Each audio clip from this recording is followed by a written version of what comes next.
Good wares to sell, good wares to sell.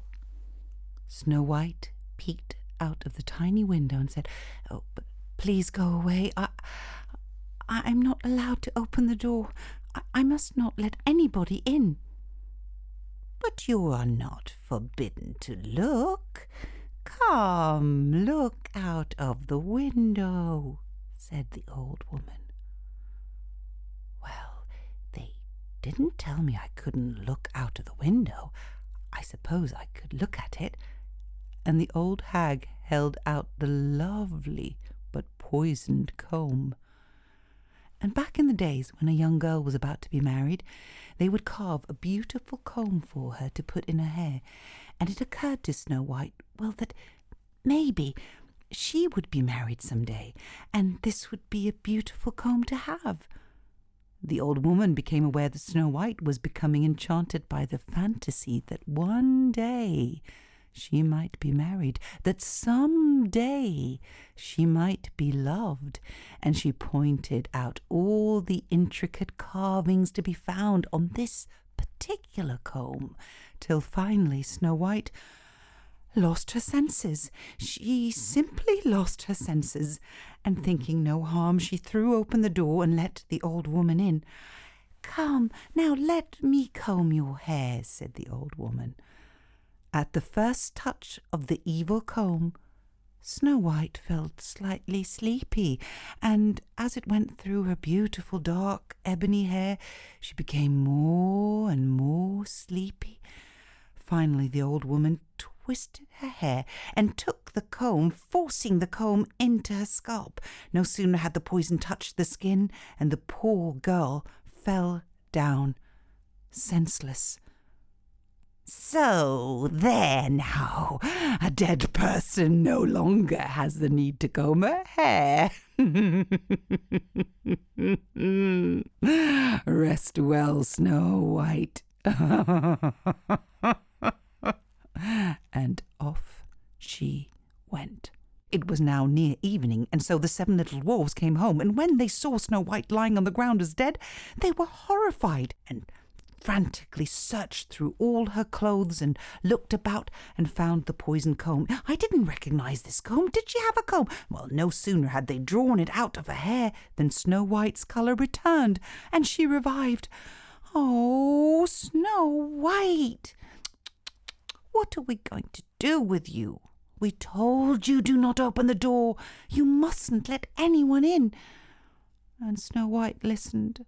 "I'm sorry, but I thought maybe that one day, someday, I would be married, and this would be a nice comb to have." "Oh, Snow White, you cannot live in that fantasy world. You have to remember, listen to what we're telling you. Do not let anyone into this house whilst we're away. Do you understand?" Snow White nodded and promised with all her best intention she would be much more cautious. Meanwhile, the Queen went home and tore the veil from the mirror and said, "Mirror, mirror, so fair and fine, tell me what I wish to hear this time." The mirror shimmered and said, "Oh, Queen, oh, Queen, though thou art somewhat fair, your comb did not long touch Snow White's hair.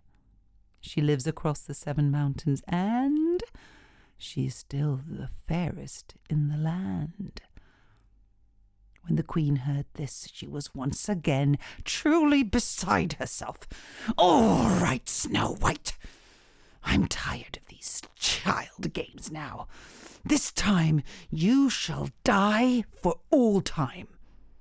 And she went to a secret, lonely chamber where no one was likely to come, and there she made an enchanted apple, leaving the paler side unharmed, but the reddest and juicy side poisoned.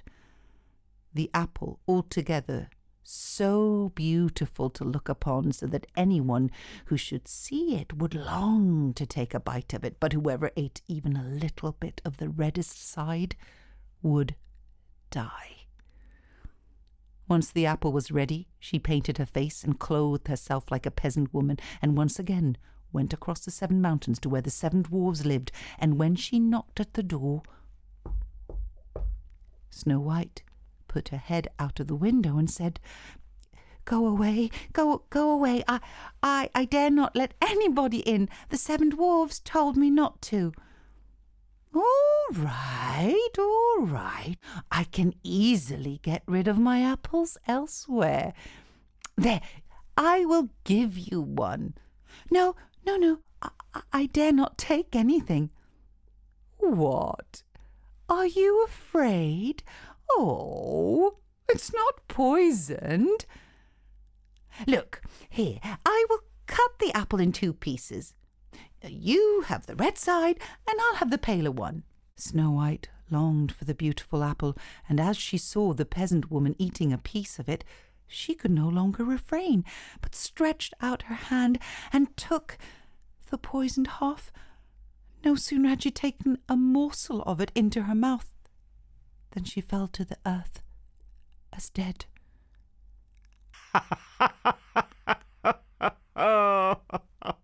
As white as snow, as red as blood, as black as ebony. This time the dwarves will not be able to bring you to life again. Snow melts away as nothing in the spring. Red is the blood from your mother's finger. Red blood dries to dust and blows to nothing in the wind. Black hair ebony rots away in the snow and rain of the season till it becomes nothing. Such is your fate now. You are done for. And no one, not you, nor the dim-witted dwarves can deny my power.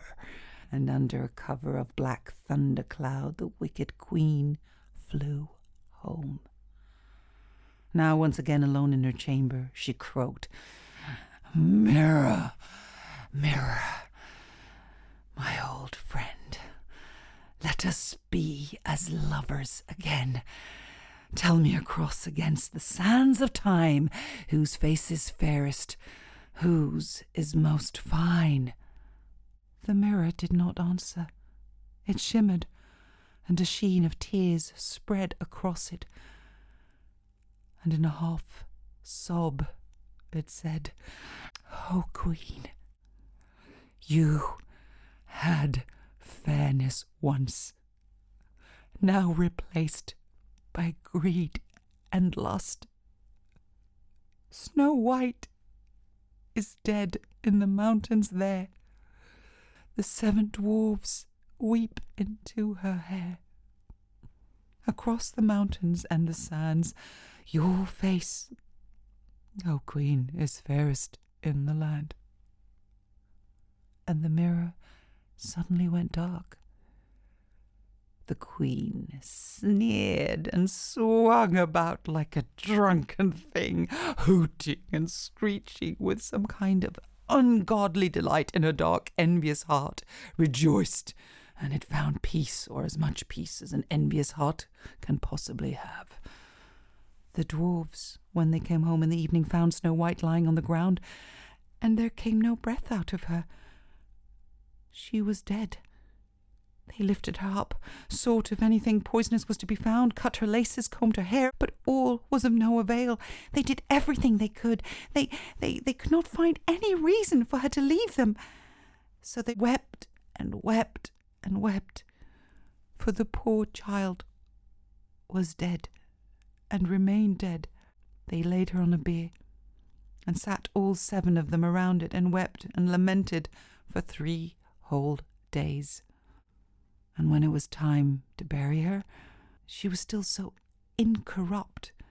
They couldn't. She looked still as if she were alive. We cannot hide her away in the black ground. And so they made a coffin of clear glass, so as to be looked into from all sides, and they laid her in it, and wrote in golden letters upon it her name, and that she was once the daughter of a far-away queen, who was goodness herself, and a king who, although good, was blind. Then they set the coffin out upon the mountain, and one of them always remained by it to watch. And the birds came too, and mourned for Snow White. First an owl, then a raven, and then a dove. Now for a long while Snow White lay in the coffin, and never changed, and looked as if she were asleep. Even in death she remained as somehow alive, for she was still as white as snow, as red as blood, and her hair was as black as ebony. One night, a hardened warrior, who had in his entire life been wandering from one war to the next, blood all the way up to his knees, his hair hanging, his face with dried blood, with cuts into his hand, battered and bruised and scarred all over. One night this man came through the darkest part of the forest, and upon the hilltop he saw something shining in the moonlight, and he climbed the hill and found a little dwarf, who drew his sword. "Do not come any closer." "You think you could do me harm? I could snap your neck with my fingertips." And the little dwarf came closer with his sword. "I will run you through, sir, if you come one step closer to her." The warrior realized that inside this glass casket was a woman. He fell to his knees and looked into it. "Who is this? Who is this?" he asked. And the dwarf said, "This is purity personified. This is Snow White." And the ragged man said, I have to. Let me have her. Let me take her with me." And the dwarf said, No. Well, we could never let her go. Not out of our sight. We could never part with her, not for love, not for money. No, nothing. Then all the other little dwarves awakened from their sleep, and all stood in the moonlight. No, never, ever. We will not let her go. No, never. And in the morning and into the next night, this haggard warrior stood by the casket, by the woman who was dead but seemed still alive, and he continued to beg the dwarves, "My heart has been held away from my life all my life. I know nothing except hatred and war and murder, but when I gaze upon this woman, I can hear my heart calling, 'Come, get me. I'm still here. Come, find me. I am not lost. Only you are lost. I'm still here. Please, don't let me die without my heart. Please.'" And the dwarves listened, and they understood. They saw that this suffering was so great and genuine, and they took pity on him, and they agreed that he could take Snow White in her casket just a short distance to his encampment nearby. And he called to his men, who called him Prince. But the dwarves did not know that he was, but to them it did not matter. What mattered was the sincerity of his soul, his heart.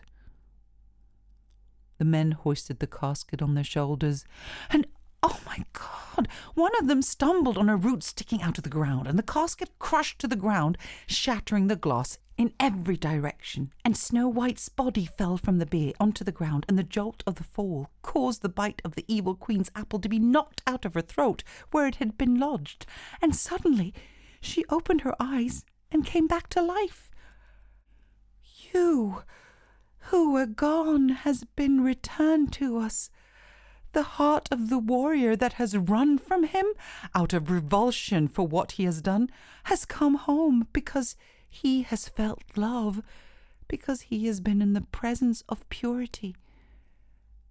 Snow White was a little bewildered, but she looked around, I have just had a very long dream of exactly these same events, that you had made a beautiful glass casket, and that you would not leave me, and that one would come who had no heart, and that somehow his heart would be restored to him again. And so all were in rejoice, and of course the prince wanted to have Snow White's hand in marriage, and she and the dwarves felt it was a good match. So they went forward to lay out the wedding feast, and meanwhile Snow White's wicked stepmother drew back the shroud and demanded of the mirror in expectation, "Mirror, mirror, my friend, my old friend, tell me the words I wish to hear again. I am here I stand. Who is the fairest in this land?" And the mirror rippled in a way it had not rippled for months and years. Tears of joy ran down its glass. "You, O Queen, have had fairness, 'tis true, but the bride-to-be, Snow White, is far fairer than you." "What? The bride-to-be? This cannot be true."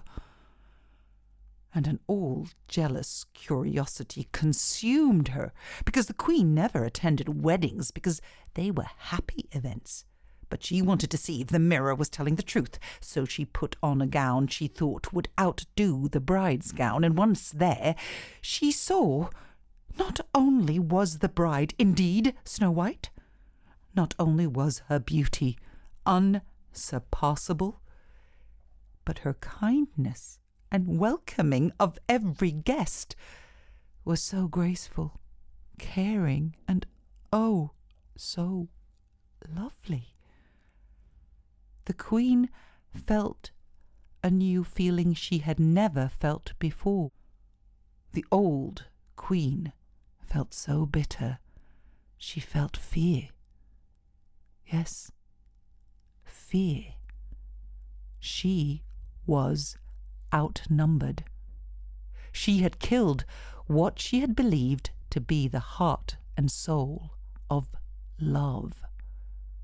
"The mirror! That mirror! It's the fault of the mirror! It has betrayed me! I will bring an end to that mirror!" But the dwarves, who had been workers of metals all their life, had anticipated the wicked Queen's mind, and had laboured through the night and made the Queen red-hot iron slippers. They forced the slippers on her feet, and once worn, she would not be able to stop dancing. And although she struggled and cursed as they forced them upon her, she had to dance and dance and dance till she fell over dead. And that's how the magic mirror came to be saved, by an act of great difficulty from hearts that are peaceful, the hearts of the dwarves, to make sure that that which attempts to take the breath out of, to poison the thoughts of, to twist and kill the idea and the heart of the pure soul, can never, ever do that again.